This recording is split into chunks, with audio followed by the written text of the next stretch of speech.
Et après, je vous dirai comment se terminer l'émission parce que c'est très intéressant.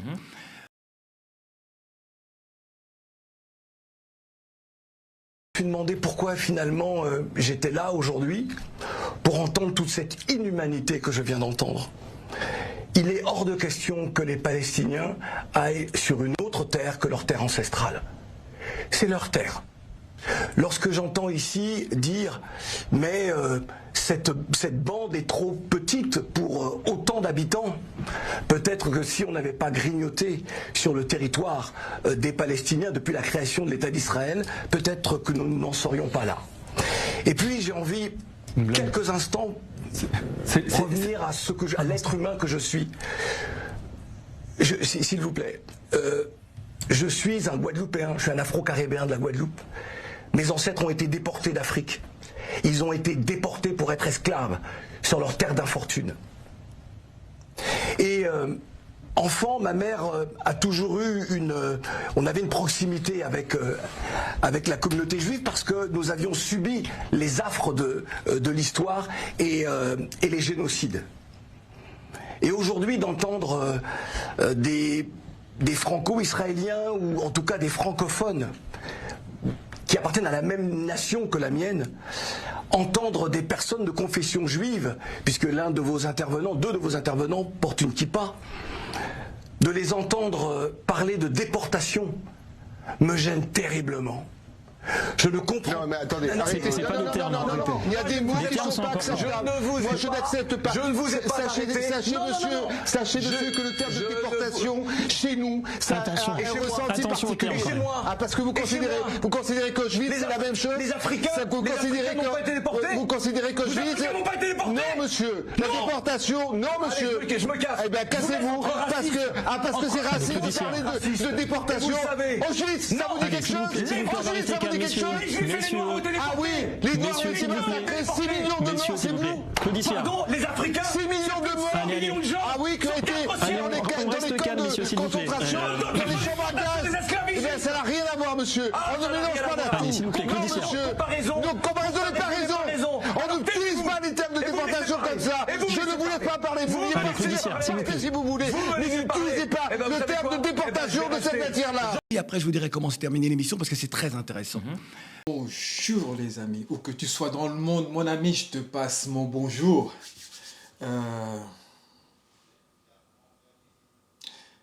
Je lisais un message là qui venait d'arriver, quelqu'un qui me remerciait.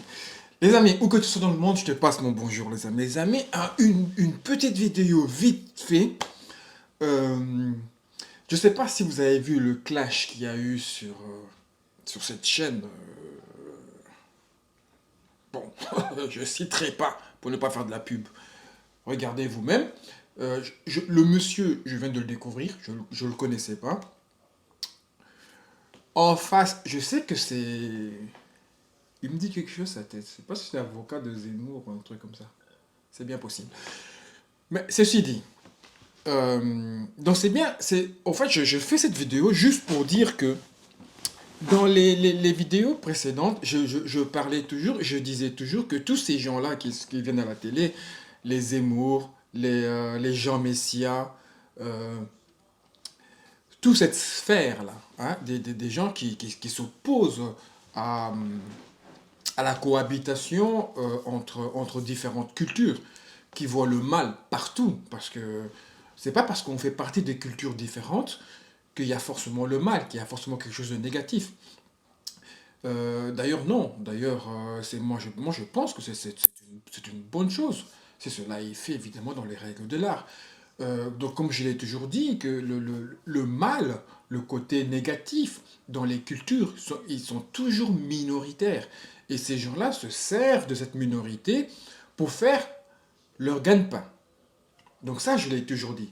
J'ai toujours dit que les Jean Messia, les Zemmour, Marine Le Pen, Bardella, même la cousine, la nièce de Marine Le Pen, que j'ai oublié le nom, ça c'est plus on vieillit, plus... Bon, je sais que quelqu'un me le dira dans les commentaires.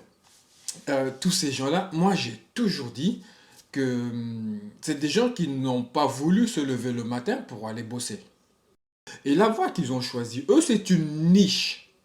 C'est une niche. Je l'ai toujours dit dans les vidéos précédentes et je reviens encore aujourd'hui et je le dis encore parce que cette vidéo aussi, ce monsieur me donne raison. Ce monsieur me donne raison et je l'en remercie comment on dit, de mettre en lumière ce qui se passe en off, ce qui se passe derrière les plateaux. Ça je le remercie énormément pour ça. Parce que j'ai toujours dit, ces gens-là, ils ont trouvé un business. Ils ont trouvé un moyen de gagner leur vie. Le moyen de gagner leur vie, Jean Messia a très bien compris qu'il faut être du côté des plus forts et critiquer ma communauté.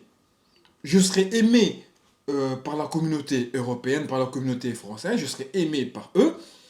Et évidemment, étant de communauté adverse, qui défend bec et ongle la société française telle que la droite voudrait qu'elle soit, je serai invité sur les plateaux. Il sait, ça c'est quelque chose qu'il a compris. Il a compris ça directement. Parce que tu as les plateaux comme les CNews, LFI et tout ça, tous les TPMP, tous ces plateaux qu'on connaît tous, qui sont d'extrême droite. Quoi de mieux que d'inviter une personne de la communauté adverse, de la communauté que tu fustiges, de venir fustiger sa propre communauté. Quoi de mieux? Ça te donne raison dans tes propos. Enfin, je comprends. Donc, voilà pourquoi ces gens-là sont partis de ce côté-là. Ils ne sont pas idiots. Ils ont juste compris. Ils ne veulent pas se lever le matin et aller bosser. Ils veulent faire les plateaux télé. Ils veulent être vus. Parce que ce qu'ils veulent, c'est la lumière. C'est ça qu'ils veulent. Ne me dis pas que les politiciens, aujourd'hui, vont en politique exprès pour défendre notre gagne-pain, pour nous défendre. Non. Un politicien, ces gens-là vont en politique aujourd'hui pour faire carrière. Premièrement, c'est pour faire carrière. Deuxièmement, c'est pour moi, à mon sens, à mon avis, mon opinion, c'est des personnes qui aiment l'exposition, qui aiment être exposées. C'est des personnes qui aiment la lumière. C'est des personnes qui veulent être vues et connues. Des mégalomanes, en gros. Et moi, je les vois comme ça. Donc, je vais vous mettre les propos du monsieur qui l'a dit, ce qui s'est passé après le clash qu'ils ont eu. Après le clash qu'ils ont eu, en off, derrière les plateaux, quand l'émission est finie, la même personne avec qui il a eu un clash lui a tenu des propos totalement différents. Et d'ailleurs, il le dit lui-même, il le dit, Jean Messia aussi. Donc ça... Regardez la vidéo. À la fin de l'émission, alors c'est du off, il me dit, ça a été sport aujourd'hui, l'émission. Et je vois un garçon qui devient, et je le dis comme ça, qui devient plutôt sympa. Et qui me dit, lorsque je lui dis, mais bon, ce qui s'est passé, il me dit, mais c'est que de la télévision. Et là, moi, je dis, c'est pas possible. Et je l'entends. Et donc, je me mets à essayer de lui parler, de lui dire des choses, il me dit qu'il aime l'Afrique, il me dit, il aime ce pays-là. Je reprends ces mots, il me dit, j'aime ce pays. Et je suis... Oui. Et je suis étonné, je dis, mais comment? C'est la deuxième personne, en allant sur iTélé, qui ressort du plateau et me dit la même chose. La première personne, c'était Jean Messia. Et qui me dit, mais Claudie, c'est que de la télévision. Et je lui dis, l'avenir d'un peuple, c'est de la télévision. Le racisme distillé dans la société française, c'est de la télévision pour toi. Je dis, pour moi, c'est un combat pour la dignité humaine.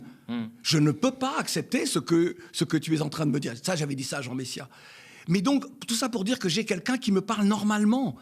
Alors que là, nous sommes tous en lutte pour qu'un peuple ne soit pas exterminé.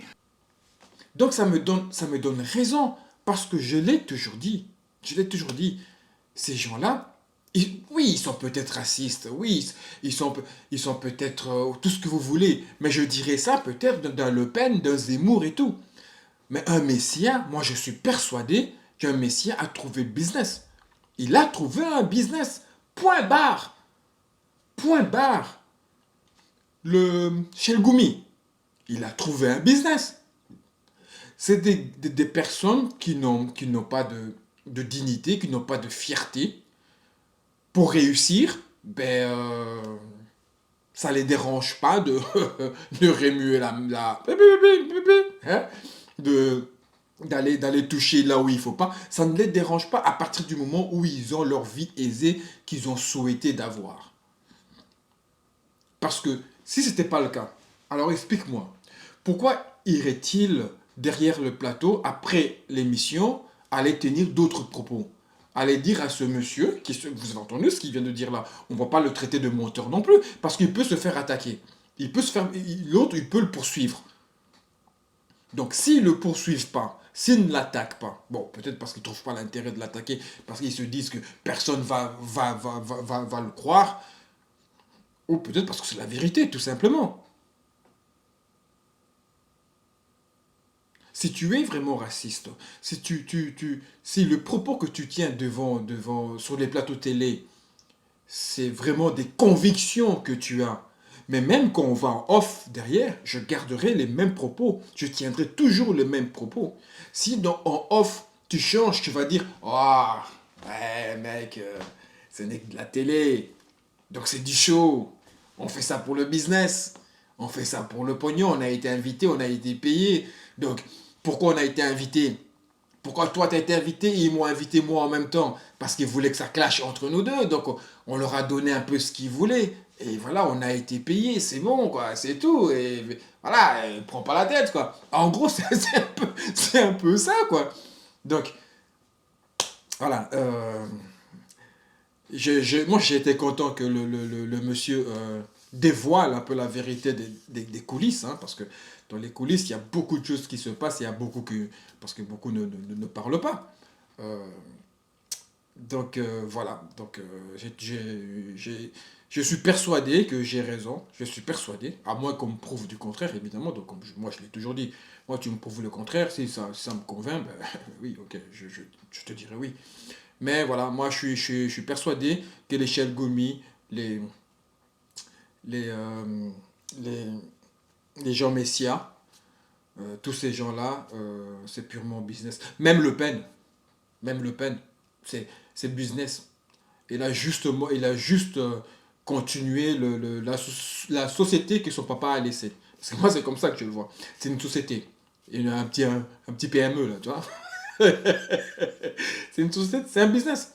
Son père a laissé ça comme business et elle a continué. Elle a continué. Je ne vais pas aller travailler, moi. Parce qu'elle était avocate. Elle a arrêté. Hein. Ouais, parce qu'il y a beaucoup de taf. Donc, se lever le matin, c'est pas mon truc. Donc, elle a continué le business de son père. Elle sait très bien que dans tous les pays au monde, il faut une extrême droite. Donc, voilà. Nous, on va foncer là-dedans et on fera carrière là-dedans. Jean Messia a compris. Moi, je ferai carrière anti ma propre communauté. Je serai anti ma propre communauté. Voilà, donc il sait qu'en faisant ça, il sera tout le temps invité, parce que il est un peu le justificatif, tu vois. Donc, bon, c'est malheureux, mais c'est comme ça. Donc voilà, je voulais faire cette petite vidéo vite fait, pour dire que je suis content d'avoir quand même raison. Bon, ok, si tu penses que j'ai pas raison, dans les commentaires, mets-le et on discute, ok. Les amis, sur ce, je vous laisse. Portez-vous bien et on se voit à la prochaine. Continuez de vous abonner, les amis. Continuez de vous abonner.